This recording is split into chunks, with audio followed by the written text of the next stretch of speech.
Great. Okay, so thank you to Nancy Michael for inviting me today, and I'm delighted to have the opportunity to tell you a bit about auticon and provide a new view of neurodiversity and the terminology, and also explore neurodivergence in the workplace and how we can implement some few steps to support neurodiverse colleagues and new talent. And prior to auticon, I've worked in commercial and operational roles for major organisations around tech and in IT consultancies. And as Nancy mentioned, I was a community manager for one of the fastest growing community sort of tech startups in Scotland during the pandemic. I've supported a number of diversity and inclusion initiatives throughout my career, and I do have personal connections to autism. My daughter was diagnosed after a very difficult time at school, and she was only diagnosed 18 after she left school. So I've personally experienced the challenges of getting that diagnosis and the right support, and she is now in a better sort of place and finding her way in terms of the sort of workplace. But since that her later diagnosis, I do relate to some of the neurodivergent traits myself, and I've gained autism and coaching credentials latterly in my career. But just seeing the experiences that she's had trying to access school and work opportunities and other autistic and other neurodivergent young adults, I passionately advocate for increasing talent, neurodivergent talent within the workplace after seeing the lack of opportunities available and the lack of support. So in terms of auticon, I thought it would be useful just to provide a sort of brief overview so you've got context of the work that we do. Auticon is a global tech consultancy with a couple of major differences. First of all our consultants we employ are without exception autistic. And secondly, we are a social enterprise, and that means we have that social goal, which is to increase the employment opportunities of autistic individuals with autism and showcase their strengths. And the idea for auticon came about in 2007. Our technology founder was a German. His son was diagnosed autistic at the age of 14, and he was shocked at the low rate of employment amongst autistic adults, which is the same in Germany as it is in the UK, which is the National Autistic Society statistic is 16% of autistic adults are in full-time employment. And he could see the many strengths that autistic people could bring to technology, and he established auticon in 2011 with the help of a Munich based social impact fund. But since that time, over the last 10 years, we've grown into a global organization with 18 offices spread all over the world. And we are still rapidly growing into Spain, Poland, to name a few organizations. And in the UK, we have an office in London and also in Scotland. We have just over 300 employees globally, of which 200 are our IT consultants. So we're very much an autistic majority-led organisation, and there's aggressive plans to increase that over the next 5 years. And we employ all our autistic consultants on a full-time basis, and we place them into technology teams on projects with our global clients. And they are supported by our experienced job coaches who provide not only support to the consultant for the duration of the project, but also to the client in terms of helping them to work well with our consultant, who invariably is embedded into the team, especially pre-pandemic when we were working in offices. And when they're not working with our clients on projects, we invest heavily in their education and development. So as a result, of 10 years supporting our employed autistic consultants, we are in a unique position to offer neurodiversity inclusion training and advisory services to companies to help them develop their own neurodiverse environments, inclusive environments.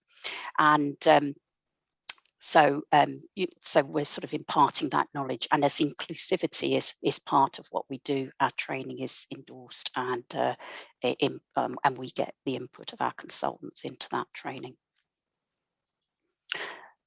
So looking at neurodiversity and neurodivergence, and the infinity sign here represents all the sort of differences in our differences in terms of our neurology. First of all, this is all voluntary, so you don't have to take part, but if you fancy taking part, there's a little warm-up exercise, and it's no right or wrong. We're just sort of getting people to think. So if you could come on mute, please. Just wanted to ask, just a very short exercise, just going to spend a couple of minutes here. What does the term neurodiversity in the workplace mean to you? And we've got, if you've got a second device or access to the web browser, and if you put in, I think Michael's going to put the URL in the chat, or you can type in menti.com and then the code. You've either got the code there, or which is 47556793, or Michael share the link, and just put in up to 3 words that come to mind. So as I say, it's completely voluntary, but it's just a little bit of an exercise if you wanted to take part. And we'll just spend a few minutes there, and I'll share with you what comes up.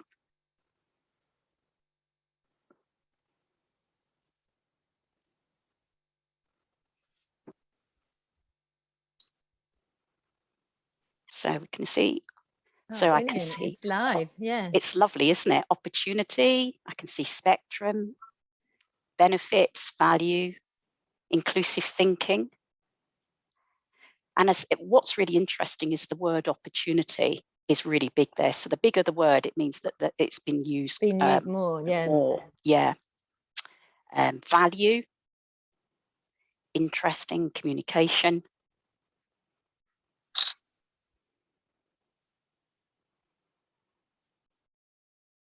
Thinking, alternative, interesting, differentiation, value and opportunity. So that's a really good, so those are the key ones coming up for us. So we'll just spend another sort of 15 seconds on that. So communication as well, Asperger's, misunderstood, traits, bullied, differences. Brilliant. Okay. There's some really, really sort of good ones there. So I think everybody's sort of getting into the sort of spirit of this.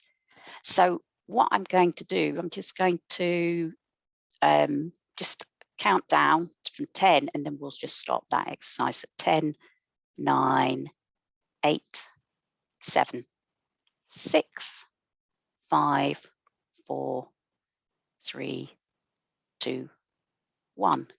Okay, I think there's some really good ones there, isn't there, Nancy and Michael? Yeah, brilliant. And lovely that opportunity stayed strongest throughout. It has stayed strongest with different differences, communication, varied, misunderstood. So anyway, hang on to those as we sort of go through, and we can sort of just talk a little bit more about that as we go along. So in terms of the terminology, neurodiversity is a term that's widely used and refers to how we are all neurologically different in terms of how we think, reason, learn, process information, express and interpret emotion.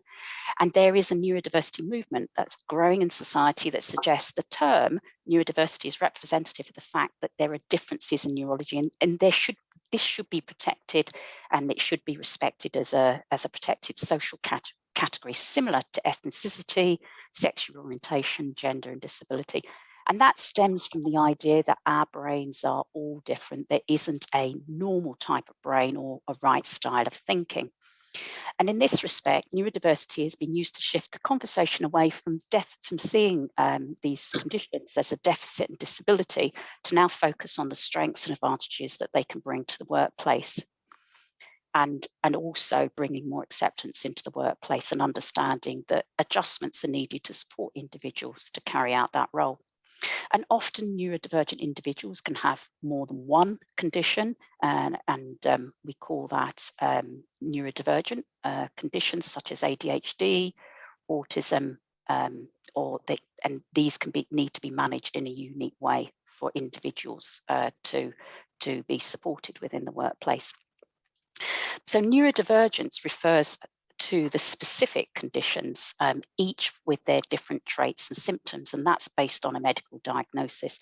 And these conditions, and I've just got the more common ones up here, are lifelong, and as the neurodiversity movement promotes. They're not conditions that are sought to be cured.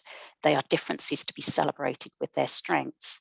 And that can lead to different ways of behaving, cognitive differences in how people communicate, process information, and sense their surrounding environment. As I say, when we talk about the neurodivergent conditions, we're referring to some of these here, but there are many, many other common examples, and there's a lot of overlap as well in terms of how the conditions present themselves.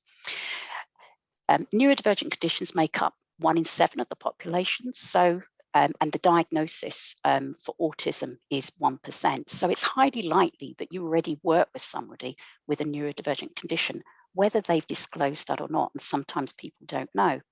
So aside from the social goal of increasing diversity, looking at neurodiversity from a commercial perspective of using different thinking styles in our workplace, if employers are not aware of and adaptive to adjustments that need to be put in place to support neurodivergent individuals to be their best, there's missed opportunities for growth and competitive advantage, and there's implications of stress and burnout for individuals as well.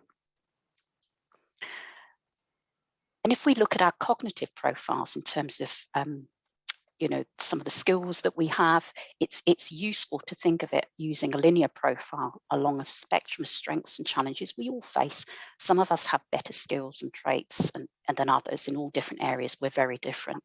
But the difference between a neurodivergent individual and a non-neurodivergent individual will be the significant gap between the differences of their strengths and challenges, which is shown here as the blue profile. And their strengths could outperform a non-neurodivergent individual, whereas their challenges may require some additional support called adjustments in the workplace. And having these adjustments could be having access to a screen filter on a PC, having the same desk location, a work from home option. And we'll discuss a little bit more about that later.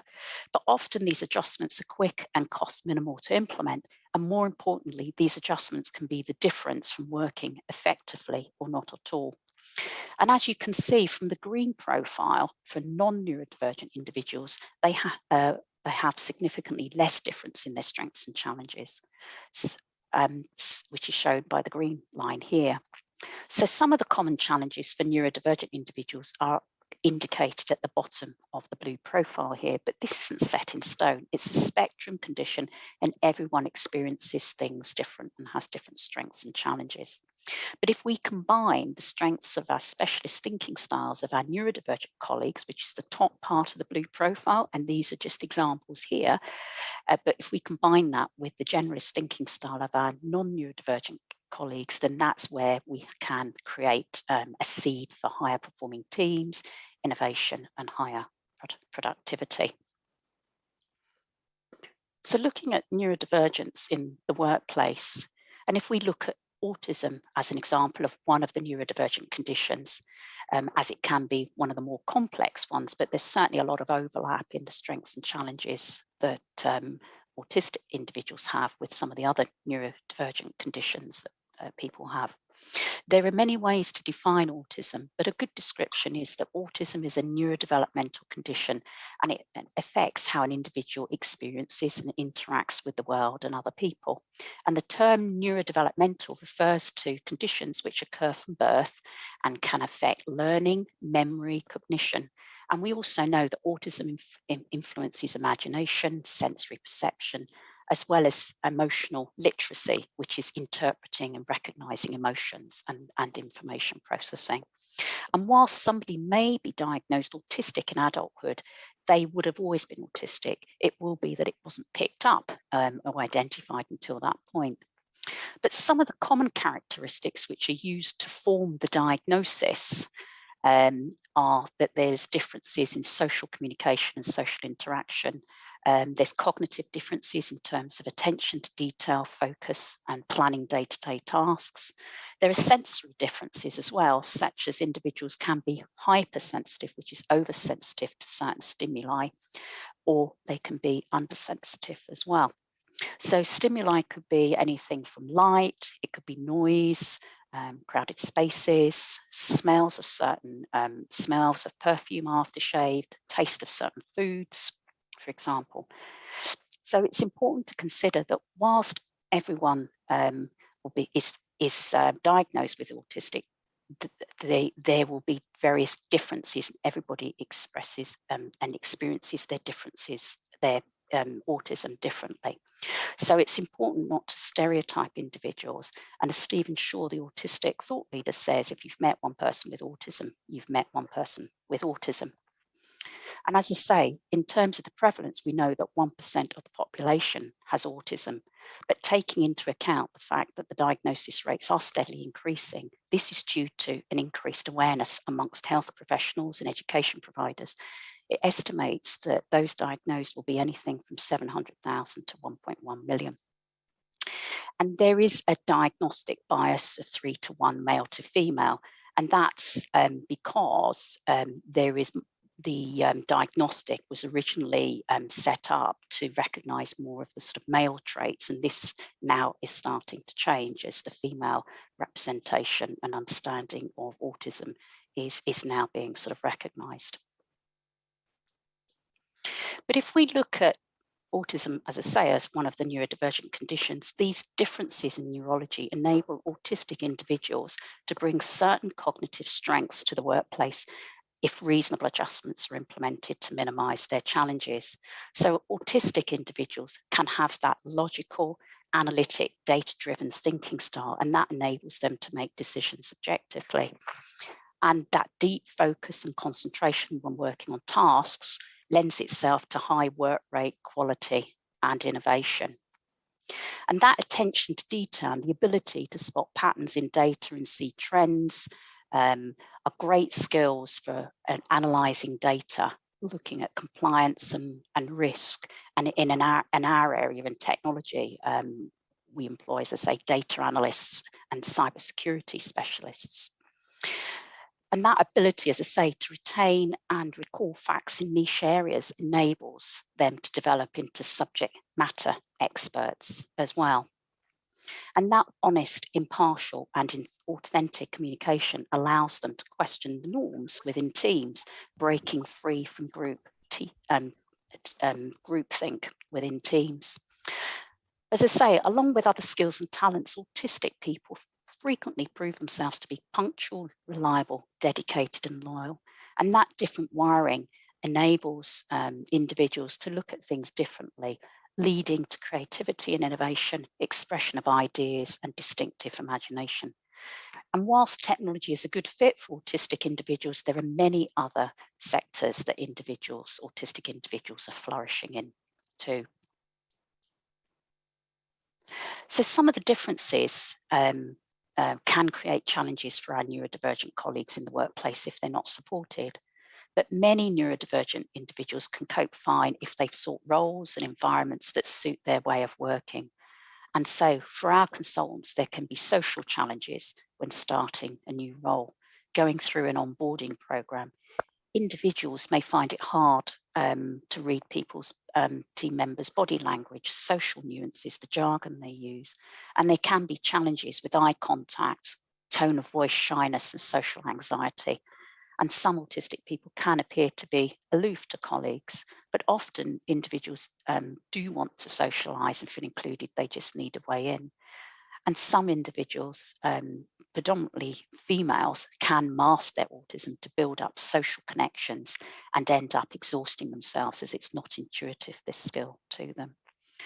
And our consultants may struggle with unplanned changes such as unscheduled meetings, changing work priorities. That's a big stress and anxiety, but they just need advance notice. It just takes longer to adapt and process to the change. It's not that change can't be achieved. And this can be done with the help of planning tasks using assistive tech, which can support information processing, workflow planning, and language processing. And as I say, nuances using jargon and metaphors in our communication can create challenges, so direct communication is preferred. And as I say, busy, noisy workplaces with bright lighting can be a factor that prevents people from performing at their best due to sensory issues. So considering the workplace environment, the PC setup and location and the assistive tech can minimise these impacts. And home working can be ideal with the setup, ideally set up for for the individual. But some of our consultants ask to work in offices because they don't like the isolation and want to be with colleagues once they get to know them better. But in order for our consultants to work well, we have we have auticon job coaches, and they support our consultants and client projects and also help the line manager and the team too. But why do we need neurodiverse teams? There's many talented, well-known individuals that have disclosed they're autistic, and there's many reasons to build neurodiverse teams. And it's interesting to see, as I say, many individuals now disclosing neurodiversity and their neurodifference and citing it as a strength in the work that they do. Looking at Anthony Hopkins was recently diagnosed, recently came out as autistic. Elon Musk, the tech entrepreneur, Chris Packham, the wildlife presenter, to name a few. And there's now published case studies and information from autism at work programs that illustrate the benefits that companies have gained working with autistic individuals if they're supported appropriately in terms of improved productivity, quality, and innovative thinking that autistic individuals can bring to the workplace. And our clients see the benefits of working with our consultants, and that outweighs the cost of putting in the adjustments. And Chris Astley, who's a KPMG partner, professional services firm, he was recently on a webinar event that I took part in, and he said that implementing the workplace adjustments for our consultants not only helped the consultant, but also helped the rest of the team because it improved the clarity and communication and processes for the rest of the team. But there's many roles that autistic individuals work well in, so we don't want to stereotype it's just about tech. And Manpower have recently released the results of their 14th talent survey, and they report that 69% of companies are reporting talent shortages, and that's a 15-year high. And many, there's a real demand for skills that blend technical and soft skills in operations, logistics, manufacturing, production, sales and marketing, IT, data, admin and office support. And this is driven by the COVID pandemic, the shift on working in the hybrid way and working from home partly as well. And that skilled shortage is also echoed by recruiters who are struggling to find the right talent. With one person, they're trying to find talent and trying to place. That person has 5 other offers. That's some of the reports that we're getting with some of the recruiters that we work with. But with 8 out of 10 employees now wanting a better work-life balance, according to some research, there's now ways for flexible working, and that can suit more neurodiverse individuals who perhaps would struggle working full-time in a workplace environment. And as we mentioned before, with 16% of autistic adults in full-time employment, recruiters and employers are waking up to the fact that we have that untapped talent pool, and that can be utilised to fill the gap. And as I say, many of our consultants say it took 3 years to get their first job, and many were working well below their capability previously. And many of our consultants have STEM degrees, and some of them also have PhDs as well. So some real sort of talent there. So we wholeheartedly believe there are clear arguments for having a neurodivergent workforce, and the challenges are clearly outweighed by the benefits, and more companies are beginning to recognise this and embracing neurodivergent talent. For example, Fujitsu, Microsoft, IBM, Ernst & Young, Goldman Sachs, to name a few.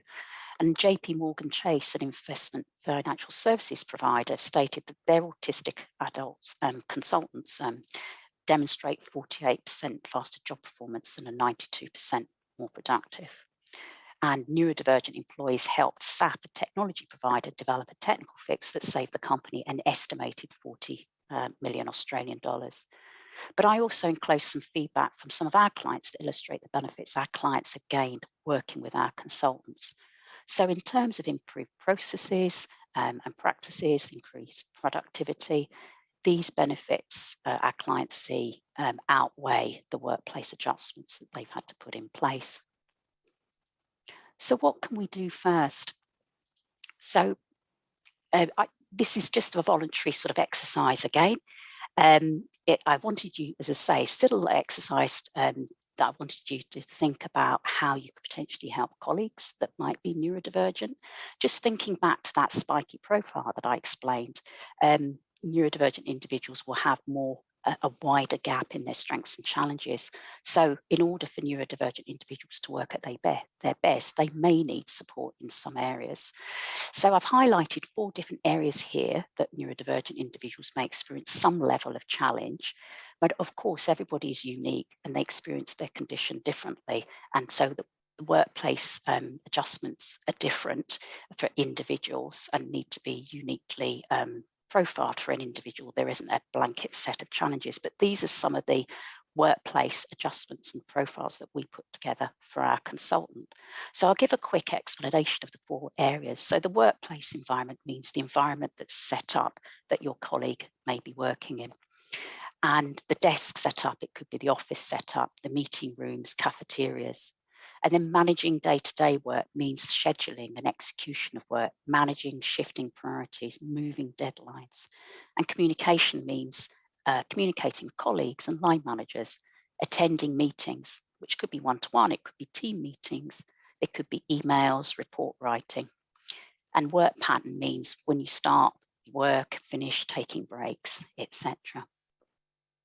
So, as I say, it's just a little exercise here based on any information that you've heard today, or perhaps you've heard in the past. You may have experience of working with somebody who is neurodivergent or know somebody personally. I'd just like you to use the sort of menti.com exercise again, and the code is up here, 83576437, and Michael's putting the URL into the chat.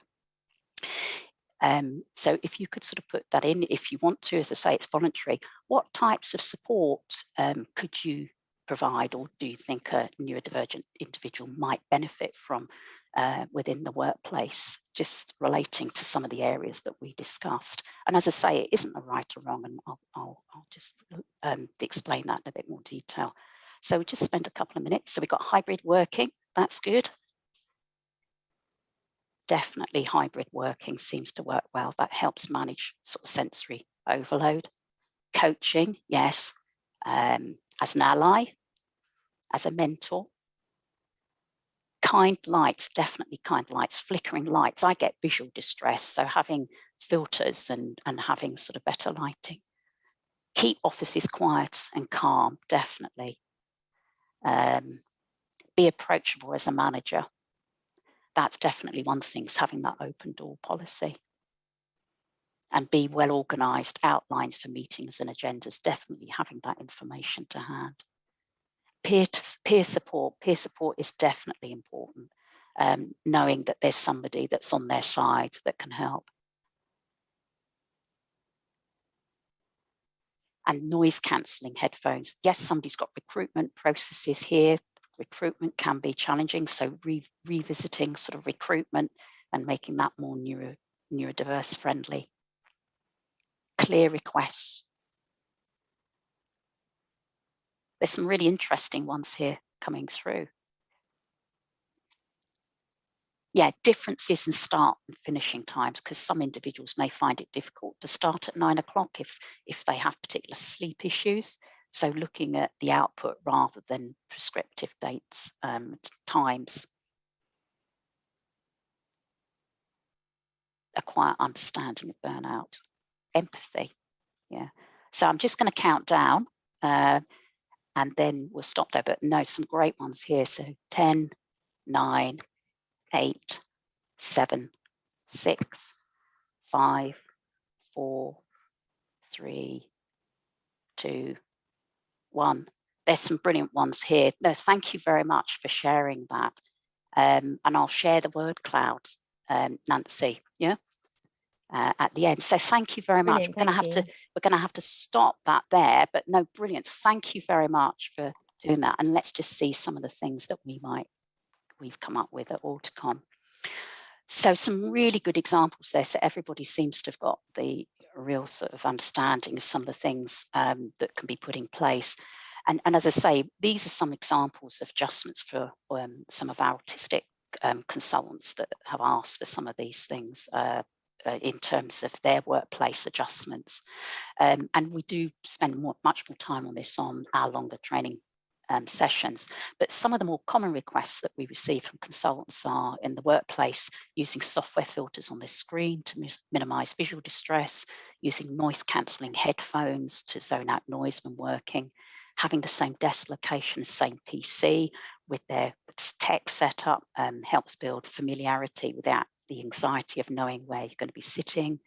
And managing the day-to-day work, managers providing help with prioritising work tasks, being clear on deadlines and meetings, using work planning apps such as Trello or Asana. And communication as well, clear and concise communication. Verbal information is confirmed in writing. Enable more time for neurodivergent individuals to respond in meetings, as they may take longer to process information. So you may see somebody may appear to be daydreaming or not responding at all. What they're doing is they're having to reprocess that information, and it just takes longer to process things through and to think things through, but it doesn't mean that they've zoned out of the meeting. And advance notice of meeting and keeping meetings short to aid focus and concentration. These are just a few things here, but as I say, we would put an individual workplace profile together for all of our consultants. So these are just some examples and not a prescriptive sort of list. And as I say, the working pattern, having staggered work patterns to avoid rush hours, avoids impact for individuals with sensory issues and individuals who have sleep issues. My daughter has sleep issues and finds it difficult to wake up in the morning and tends to be more of a night owl, so is more productive later in the evening. And as I say, the option to work from home for some periods of time during the week can also help manage sensory overload from a busy, noisy work environment, and that can certainly help as well. So how can we make this work? In terms of, we've just got a few sort of steps here, which you could sort of look at from an individual level, but also as an organisational level. Step one, acknowledging difference. The whole success of a new inclusive workplace is to acknowledge that people with neurodifferences have different ways of feeling and seeing and interpreting the world. And on a personal level and organisational level, we need to have a better understanding of neurodiversity, neurodivergence, and how to work well with colleagues and new team members. And that can be achieved through training and general awareness sessions such as these. Encouraging disclosure. Through education and training, this can encourage all employees to be more accepting and thereby encourage disclosure.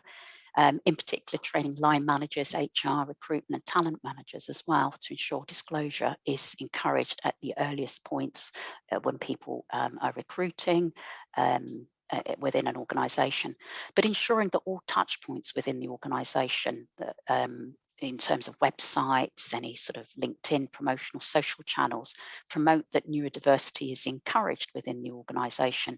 And it's important to be aware that many people with neurodivergent conditions may have been stigmatised in previous organisations, so really may be reluctant to disclose. It takes time and trust. And step three, understanding the workplace adjustments that an individual needs to help them to work to their potential.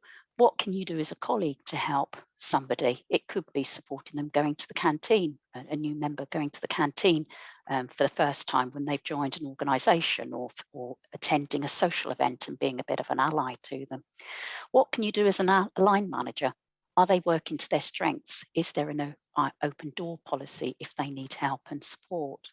And become an ally and help set up, you could set up a neurodiversity community in the workplace. And I'm sure Nancy and Michael can give you some support around there. And that's something that seems to be happening in quite a lot of organisations, communities. It's not just about the workplace. People may have neurodivergent family members and may find it useful to get support about their family members and having that supportive place within the workplace.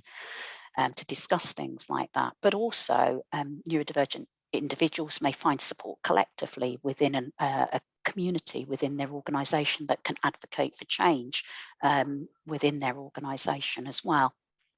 So these are sort of some of the things here, and developing a strengths-based approach to people's roles where everyone can harness their strengths for the organisation's advantage rather than a prescriptive checklist.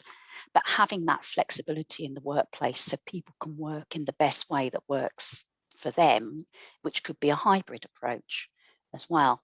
And lastly, ensuring that the HR processes and operational processes need to be put in place to ensure people know where to get support for disclosure, request adjustments, and provide support for neurodiverse working as well.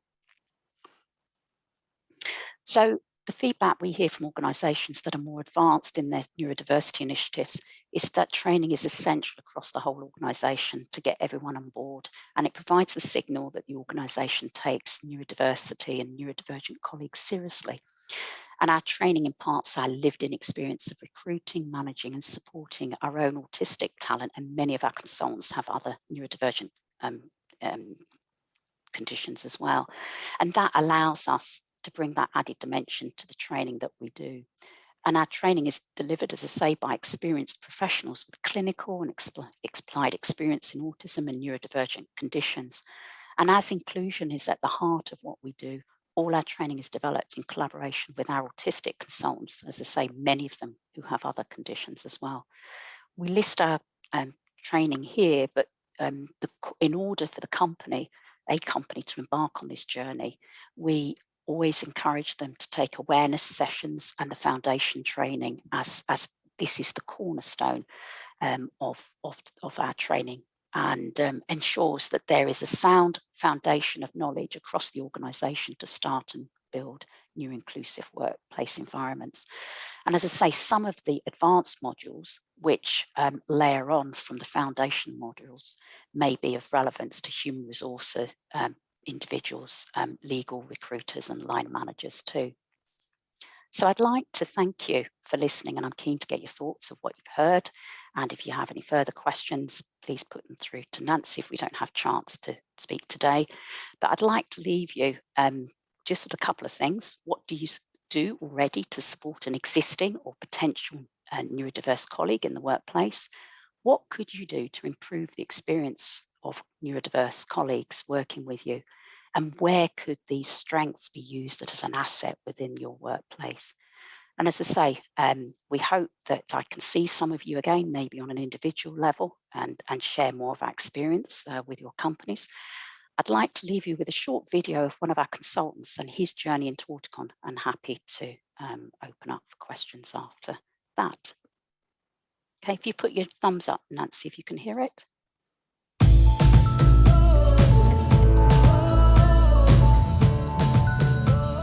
Oh, well, I have a diploma of multimedia, I have a Bachelor of IT, Bachelor of Engineering. The challenges that I've faced, and I believe a lot of Aspies and people on the spectrum face, is that people get the wrong impression of you. Particularly the colleagues, the bosses, they sometimes think that you're, I don't know, not really for them. You're kind of off on your own thing. They might think you have a bad attitude to something. They might think you're actively aggressing them in some way, and that totally goes over our heads. And it's usually not to do with the work. That's the annoying thing. You can usually do great work and you still don't last long in the company because they go, well, you're not really one of us. We're not really for us. And that's, I've had a lot of negative experience with that. Well, when I was at the precipice, choosing auticon or not, I was basically had already resigned to low-level jobs for my entire life, essentially. I found out about auticon, and auticon has the opportunity for me to actually do good stuff while still being able to keep the job, because they know about Asperger's. They have facilities to help. You have a job coach. You have a lot of support. And that really appeals. That appeals a lot.